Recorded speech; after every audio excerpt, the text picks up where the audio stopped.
নমস্কার, নববার্তা বাংলা নিউজে সবাইকে স্বাগত জানাই। সরাসরি আজকের ব্রেকিং নিউজ এক ঝটকায় দেখে নেব। 2024 সালে চাকরি বাতিলের নির্দেশ দিয়েছিল হাইকোর্ট। সেই নির্দেশই বজায় রাখে সুপ্রিম কোর্ট।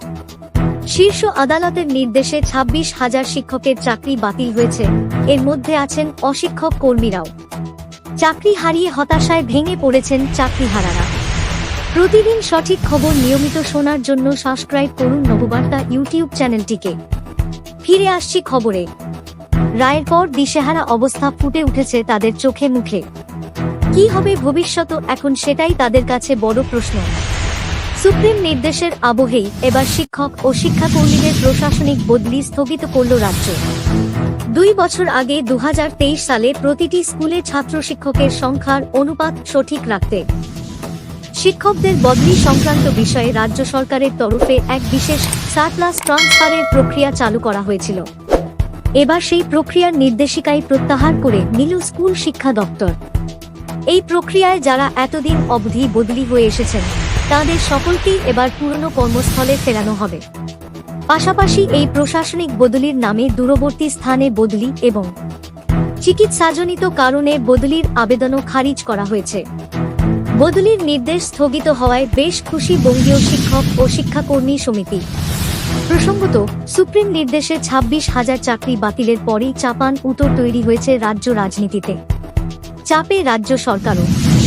এই অবস্থাতেও চাকরিহারাদের অবস্থা বুঝে তাদের পাশে দাঁড়ানোর যথাসম্ভব চেষ্টা চালিয়ে যাচ্ছে রাজ্য সরকার। আগামী সপ্তাহে সুপ্রিম কোর্টের রায় পুনর্বিবেচনার জন্য আবেদন জানাবে স্কুল সার্ভিস কমিশন। ইতিমধ্যেই শীর্ষ আদালতের দ্বারস্থ হয়েছেন মধ্যশিক্ষা পর্ষদ। চাকরিহারাদের সমস্যার সমাধানে আশাবাদী শিক্ষামন্ত্রী ব্রাত্য বসু।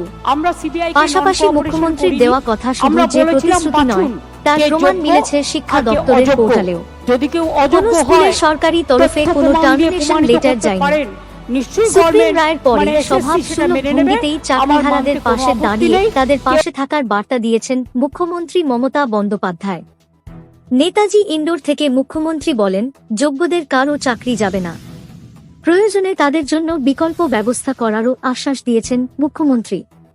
মমতা বন্দ্যোপাধ্যায় দৃঢ় গলায় বলেন, আমি বেঁচে থাকতে একজনেরও চাকরি যাবে না। সুপ্রিম কোর্টের কাছেও যোগ্য অযোগ্যদের তালিকা আবেদন জানানো হবে বলেও জানিয়েছেন তিনি। আপাতত শিক্ষক ও শিক্ষাকর্মীদের কাজ চালিয়ে যাওয়ার আবেদন রাখেন মুখ্যমন্ত্রী। ভলেন্টিয়ারি সার্ভিস দেওয়ার কথা জানিয়েছেন তিনি। মুখ্যমন্ত্রীর আশ্বাস, চাকরি যাতে ফিরে পান, গোটা প্রক্রিয়া 2 মাসের মধ্যে সম্পূর্ণ হবে। সার্ভিস ব্রেক হবে না। অভিজ্ঞতার ভিত্তিতে অ্যাডিশনাল কনসেশন পাবেন যারা 10 বছর ধরে চাকরি করছেন। রায় ঘোষণার পরেই মুখ্যমন্ত্রী বলেন, আমি বিচার ব্যবস্থাকে সম্মান জানিয়েই বলতে চাই, আমি হৃদয়হীন নই, এই রায় মেনে নিতে পারছি না। সুপ্রিম কোর্টের কাছে পুনর্বিবেচনার আর্জি জানাচ্ছি। মুখ্যমন্ত্রী আরও বলেন, সুপ্রিম কোর্টের আইন মেনেই বলছি, আমাদের plan A ready, plan B ready, plan C ready আছে। এই যোগ্য শিক্ষকদের চাকরি যাতে কোনোভাবেই না যায় তার ব্যবস্থা করব। যারা যোগ্য তাদের চাকরি না কেড়ে কাজ করার সুযোগ দেওয়ার জন্য। মুখ্যমন্ত্রী আরও বলেন, সুপ্রিম কোর্টের আইন মেনেই বলছি, আমাদের plan A ready, plan B ready, plan C ready আছে। এই যোগ্য শিক্ষকদের চাকরি যাতে কোনোভাবেই না যায় তার ব্যবস্থা করব। যারা যোগ্য তাদের চাকরি না কেড়ে কাজ করার সুযোগ দেওয়ার জন্য। চাকরিহারাদের জন্য রাজ্যের হয়ে সওয়াল করবেন অভিষেক মনু সিংভি, কপিল সিব্বল, রাকেশ দ্বিবেদী, কল্যাণ বন্দ্যোপাধ্যায়, প্রশান্ত ভূষণরা। নেতাজি ইন্ডোরের সমাবেশ শেষে এক চুলো সময় নষ্ট করেননি তিনি। দ্রুত সুপ্রিম নির্দেশে চাকরিহারাদের দ্রুত নিয়োগের জন্য টাস্ক ফোর্স গঠন করেন মুখ্যমন্ত্রী।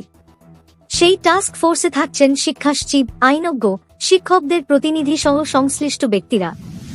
উল্লেখ্য, গত 1 বছর ধরে একাধিক শুনানি হয়েছে সুপ্রিম কোর্টে। যোগ্য এবং অযোগ্য বাছাই করার কথা বলা হয়েছিল আদালতের তরফে থেকে, কিন্তু সেই তালিকা তৈরি করা সম্ভব হয়নি। ফলে হাইকোর্টের নির্দেশেই বজায় রাখে সুপ্রিম কোর্ট। শুক্রবার শিক্ষামন্ত্রী ব্রাত্য বসু চাকরিহারাদের সঙ্গে বৈঠকে স্পষ্ট জানান, এসএসসির কাছে কোনো মিরর ইমেজ নেই, বর্তমানে শুধু সিবিআই এর উদ্ধার করা কপি রয়েছে, যেটা এসএসসির নয়। এখন প্রশ্ন, সেই কপির ভিত্তিতে কি আবার যোগ্য চিহ্নিত করে পুনঃ করা সম্ভব? এখন প্রশ্ন, সিবিআই এর খুঁজে দেওয়া ওই মার্কশিটের ভিত্তিতে কেন যোগ্য পৃথকীকরণ হল না? এ বিষয়ে প্রধান বিচারপতি নির্দেশনামার ৩১ পাতায় লিখছেন, প্যানেল বাতিল না করার আর্জি আমরা মেনে নিতাম যদি এসএসসির কাছে ওএমআর শিটের হার্ড কপি বা মিরর ইমেজ থাকত। অর্থাৎ এসএসসি জোর গলায় যোগ্যদের চিহ্নিত করেনি। তার উপর এসএসসির কাছে ওএমআর শিটের বিন্দুমাত্র কিছু না থাকায় প্যানেল বাতিল অবশ্যম্ভাবী হয়েছে। এখন যে প্রশ্নগুলি উঠছে সেগুলি হলে, এসএসসি যদি নিজস্ব ওএমআর কপি রাখতে ব্যর্থ হয়, তাহলে এমন গুরুত্বপূর্ণ নিয়োগ কিভাবে বিশ্বাসযোগ্য হবে? ন্যায্য প্রার্থীদের চাকরি ফিরিয়ে দিতে কোনো নতুন ব্যবস্থা হবে কি? নাইসা ও ডেটা স্ক্যানটেকের ভূমিকাও কি তদন্তের আওতায় আনা হবে? দিনের শেষে প্রশ্ন একটাই, বঞ্চিতরা কি চাকরি ফেরত পাবে?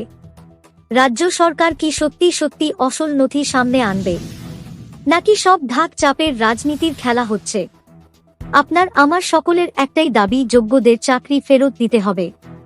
কিন্তু এটা তখনই সম্ভব যখন রাজ্য সরকার এবং এসএসসি ওএমআর যাচাইয়ের মাধ্যমে যোগ্য অযোগ্য তালিকা প্রকাশ করবে।